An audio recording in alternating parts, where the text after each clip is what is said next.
I came home after months away expecting silence, familiar ground, and the comfort of something that had outlasted me. Instead, I found empty dirt where my family's barn had stood for over a century. No warning. No permission. Just a smug HOA notice. And a mistake that would cost her everything. I had been gone for months. Long enough that airports started to blur together, long enough that even my own bed felt unfamiliar in memory. All I wanted was quiet. My land. My routine.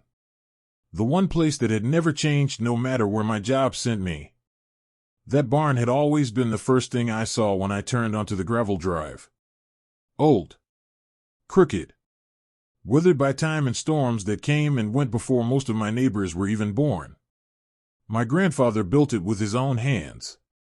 My father repaired it every spring. I never modernized it because it didn't need to be modern.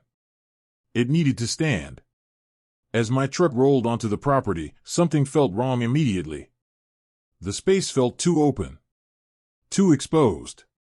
Like a sentence missing a word. I slowed down. Then stopped. The barn was gone. Not damaged. Not renovated. Not partially torn down. Gone. Scraped clean from the earth like it had never existed. Fresh dirt stretched across the spot where generations of my family had stored tools, memories, and time itself. I stepped out of the truck and stood there longer than I realized. The air smelled like disturbed soil and diesel. Tire tracks from heavy machinery cut straight through my property.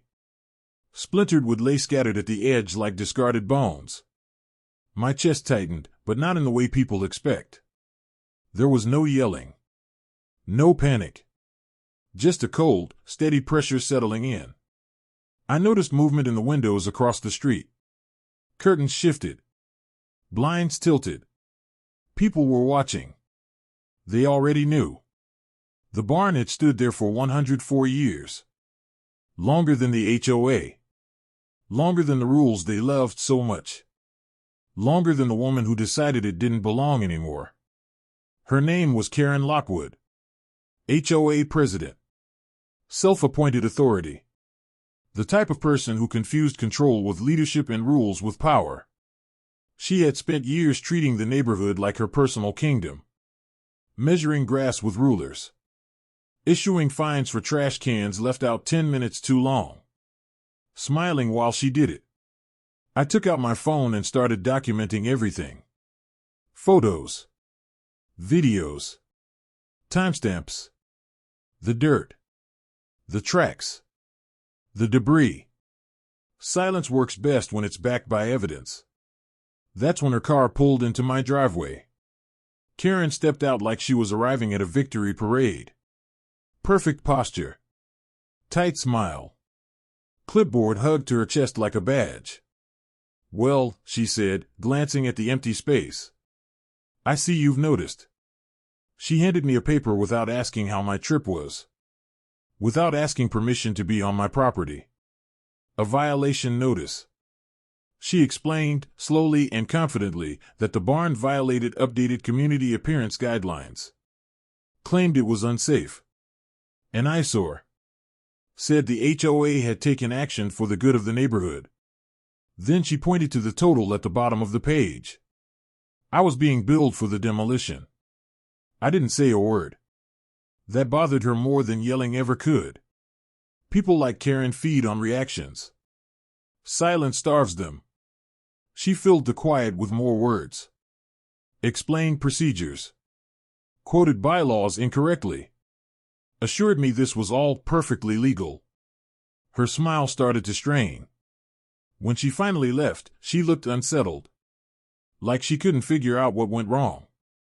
Inside my house, I laid the notice on the table and read it carefully. Wrong statute. Wrong authorization process. Illegally signed. No member vote. No county approval. It wasn't just improper. It was illegal. And that's when I allowed myself to acknowledge what she didn't know. I wasn't just a homeowner.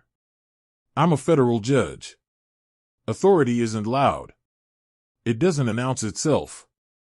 It doesn't threaten. It observes. It documents. And when it moves decisively. I spent that night working. I pulled county records proving the barn was a registered historical structure. I reviewed HOA bylaws line by line. I preserved every email they had ever sent me. The deeper I went, the uglier it got. Unauthorized fines. Closed-door votes. Misused funds. Private email chains where Karen mocked residents, bragged about controlling the sheep, and openly celebrated demolishing the barn while I was away. One message froze my hands over the keyboard. "Perfect timing," she wrote. "She's gone. Deal with the barn before the judge comes back and throws a fit." By sunrise, I had a case file thicker than most trials. And unlike Karen, I didn't need to bluff. The first knock came that afternoon. County inspector. He took one look at the site and shut everything down. The barn demolition required multiple approvals that were never requested. Fines were issued on the spot. Then came the Historical Preservation Board. Furious didn't begin to cover it. They froze the HOA's authority pending investigation. By day 3, the state attorney's office opened a criminal inquiry. Property destruction. Fraud. Forgery of legal documents. Karen stopped smiling. The neighborhood changed overnight. Conversations moved from behind blinds to sidewalks. People who had stayed quiet for years suddenly found their voices. Screenshots surfaced. Statements were written. Fear evaporated. Power only works when people believe it's real. The local news picked up the story next. They didn't frame it as an HOA dispute. They framed it as what it was, a corrupt HOA president illegally bulldozing a historical structure while the owner was away serving in a federal role. Karen tried to host an emergency HOA meeting to explain. 3 people showed up. 2 were reporters. Everyone else came to my yard. I didn't give speeches. I laid out documents.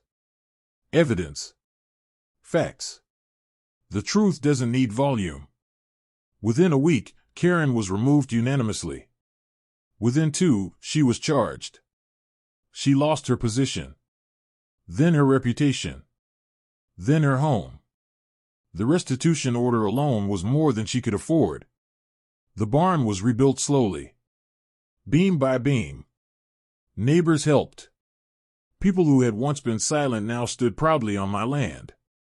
It wasn't identical. But it was stronger. Sometimes, in the evening, I stand in its doorway and watch the sun settle through the wood. The land feels whole again. Karen thought silence meant weakness. She was wrong.